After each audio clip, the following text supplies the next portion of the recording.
Surplombant le lac de Sainte-Croix, aux portes des gorges du Verdon, le village d'Eguines se dessine enroulé dans la forêt.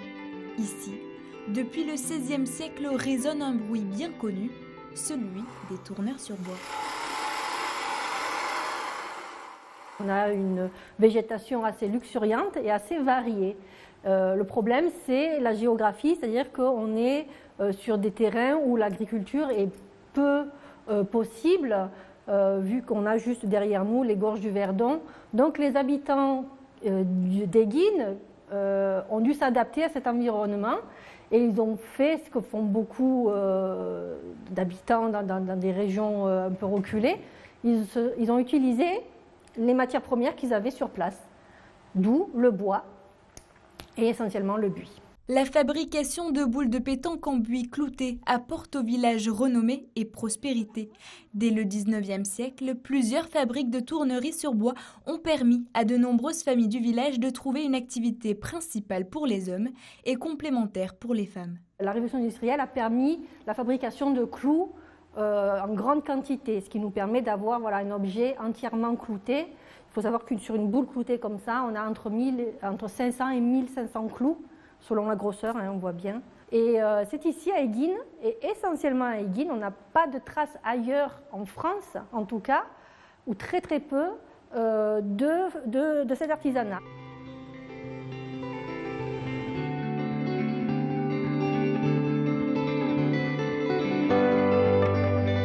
On se mettait ici, à 2 ou à 3, avec des chaises, un beau sépoung. Un sépoung, c'est un billot de bois qu'elle posait ici, une boule cloutée, quelques clous, un marteau, et elle passait l'après-midi à discuter entre elles, à ferrer des boules donc, devant leur maison. Une activité qui perdurera jusqu'à la fin de la Seconde Guerre mondiale. Dans les années 80, la dernière tournerie du village disparaît. L'arrivée des boules en acier intégral et les mauvaises conditions de dessert ont sonné le glas de cette petite industrie. Et donc la disparition de cette production qui était l'essentiel des usines, quand elle a diminué puis disparu, les usines ont fermé les unes après les autres et c'est pour ça que avec l'essor du tourisme, l'apparition du lac de Sainte-Croix, Eguines s'est dirigé plus naturellement vers le tourisme et a laissé complètement tomber ce passé de tourneurs sur bois, d'artisanat. Aujourd'hui, la commune a renoué avec ses traditions artisanales. Depuis une dizaine d'années, une école de tournage propose désormais de former à ce savoir-faire. L'école, installée dans une ancienne colonie de vacances, accueille chaque année amateurs ou professionnels, permettant à chacun de s'initier ou de se perfectionner au tournage sur bois. La vocation de l'école, c'est d'essayer de former le plus grand nombre de personnes au tournage, qu'ils soient amateurs ou professionnels, et d'essayer d'apporter une nouvelle vision du tournage sur bois, donc effectivement plus moderne, plus contemporaine, et de distribuer en fait cette vision du tournage pour que le grand public se rende compte de l'évolution du tournage et des pratiques.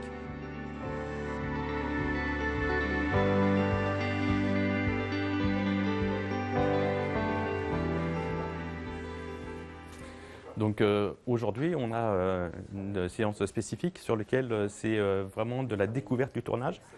Donc c'est des gens qui sont venus à la journée et pour pouvoir, sur une journée, apprendre à manier vraiment les outils pour pouvoir essayer un petit peu chez eux et travailler en sécurité et en se faisant plaisir. Une journée d'initiation de 8 heures.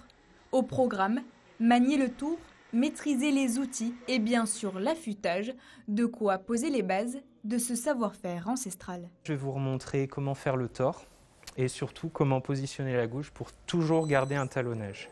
Donc je vais tracer le centre à l'œil. Ensuite, donc pour le côté droit, on va talonner jusqu'à ce qu'on obtienne le copeau. Et ensuite, on va pivoter la gouge sur elle-même et envoyer le manche vers la droite. Même chose de l'autre côté. Donc on passe le pied de l'autre côté du tour, on talonne, et dès qu'on voit apparaître le copeau, on commence à pivoter la gouge et le manche en même temps. Et on termine avec la gouge, la flûte verticale et le manche vers soi. Ok ? Des gestes traditionnels Parmi les amateurs ce matin, Simon, saisonnier sur la commune de Moustier-Sainte-Marie, située à quelques kilomètres, le jeune homme a découvert par hasard le métier de tourneur. Séduit, il a voulu s'y essayer. C'est en fait la symétrie déjà et la machine, en fait, le fait que juste en posant l'outil comme ça, on peut avoir un résultat aussi impressionnant en fait, et c'est hyper rapide. Je crois qu'il y a un mélange de ça en fait. Je trouve qu'il y a un truc magique direct que j'arrivais pas trop à expliquer et que je retrouve bien en essayant quoi. En fait, en fait, le simple fait de poser l'outil comme ça tourne très très vite et tout, on arrive tout de suite à avoir une forme super précise et tout. Voilà, ouais, il y a quelque chose d'assez fascinant quoi. Profiler la pièce, dessiner les formes. Simon apprend sous le regard attentif de Laurent Niclot, formateur en tournage sur bois et artiste accompli. Mon objectif à moi, c'est qu'ils comprennent comment manipuler un outil et faire ce que j'expliquais tout à l'heure, le talonnage. Pour moi, ça c'est vraiment la partie primordiale, à savoir toujours rester en contact avec le bois et maîtriser son outil. Quand on maîtrise son outil, on peut faire à peu près tout ce qu'on veut. Après, on peut développer une forme, on peut développer un esprit artistique en quelque sorte et puis faire toutes les formes qui nous passent par la tête et les retransmettre sur le bois en sécurité et en maîtrisant ce que l'on fait. Ouvert depuis 2012, l'école accueille quelques 200 élèves par an. Loin des gestes mécaniques de la production d'antan, le tourneur sur bois moderne est indépendant, autonome et créatif, un véritable artisan d'art. Aujourd'hui, en fait, le tourneur, il va fonctionner sur 4 axes. Donc, il va faire des petites séries de pièces, je dirais, qu'il peut diffuser localement. Il va pouvoir faire des pièces à la demande. On a des pièces artistiques et donc c'est là où vraiment il y a tout ce côté créatif et tout ce côté artistique qui prend énormément d'ampleur, sur lequel le tournage va être une des composantes, mais on va continuer à travailler sur la matière pour donner de la texture, pour y mettre de la couleur, enfin pour l'amener encore ailleurs. Et puis le dernier volet, ça va être la transmission, donc essayer de former des gens ou d'initier des gens au tournage sur bois.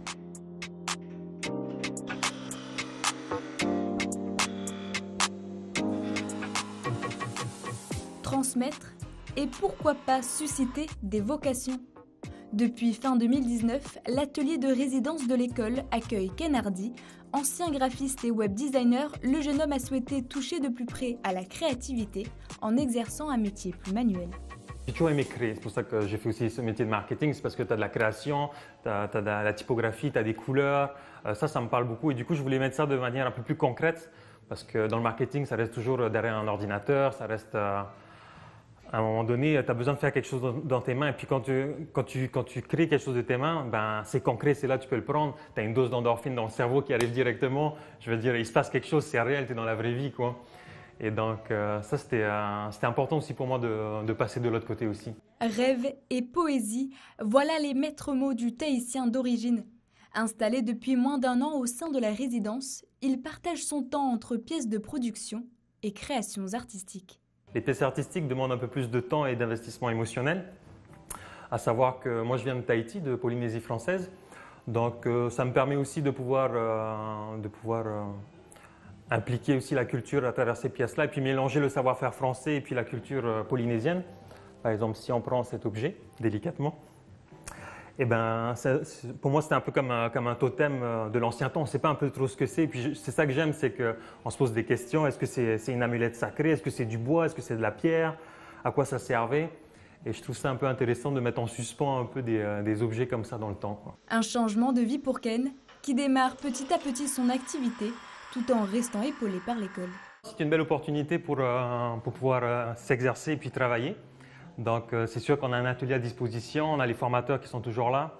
Donc c'est vraiment très très enrichissant. Donc ça permet vraiment de trouver son style parce que ça prend du temps en tant qu'artisan d'art de trouver son identité graphique.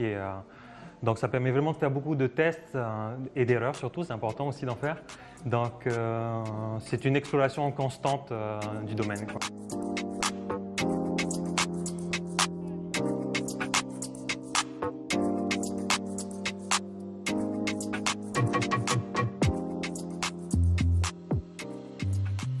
J'attaque d'abord avec des grosses passes qui arrachent complètement le bois. Et ensuite, petit à petit, je viens couper de moins en moins de bois en talonnant bien, donc en faisant bien glisser l'outil sur le bois et en respectant bien le sens du fil pour la coupe. en m'assurant que les formes soient harmonieuses. Voilà. Là, je m'arrête quand je suis satisfait de la courbe. On passe au ponçage. Si Ken repartira en Polynésie à la fin du stage, lui a posé ses valises à Eguin il y a maintenant 2 ans. Julien Monnier incarne désormais la nouvelle génération de tourneurs sur bois de la commune. Dans son atelier, il transforme les bois locaux au gré de ses envies, se laissant guider par le mouvement. C'est vraiment tout le corps qui guide la petite courbe qu'on fait là sur quelques centimètres. Et donc c'est mieux de se laisser vraiment guider par la sensation qu'on a que d'essayer de vraiment respecter une courbe à l'œil ou des codes calculés. Des gestes et des odeurs. Depuis ses premières ébauches à l'école de la commune jusqu'à son installation à l'atelier, Julien transpire toujours la même passion, une passion débordante pour un métier à mi-chemin entre l'art, l'invention et le ressenti. Au premier coup d'outil, vraiment que j'ai donné, au premier coup de gouge dans le bois, c'est là qu'il y a eu vraiment un ressenti. Le tournage sur bois, c'est très beau, il y a plein de gens qui regardent des vidéos de ça parce que visuellement c'est un peu hypnotisant, c'est vraiment quelque chose on voit des formes qui évoluent vite et c'est assez impressionnant et très satisfaisant. Mais surtout, ce qui est le plus satisfaisant, c'est la sensation du copeau qui déroule sous l'outil. Et ça, voilà, on peut mettre tous les mots qu'on veut dessus, vraiment, c'est un truc, tant qu'on ne l'a pas ressenti et vécu, c'est assez indescriptible, en fait. De son métier, forme d'art à part entière, naît des œuvres tantôt utiles, tantôt artistiques.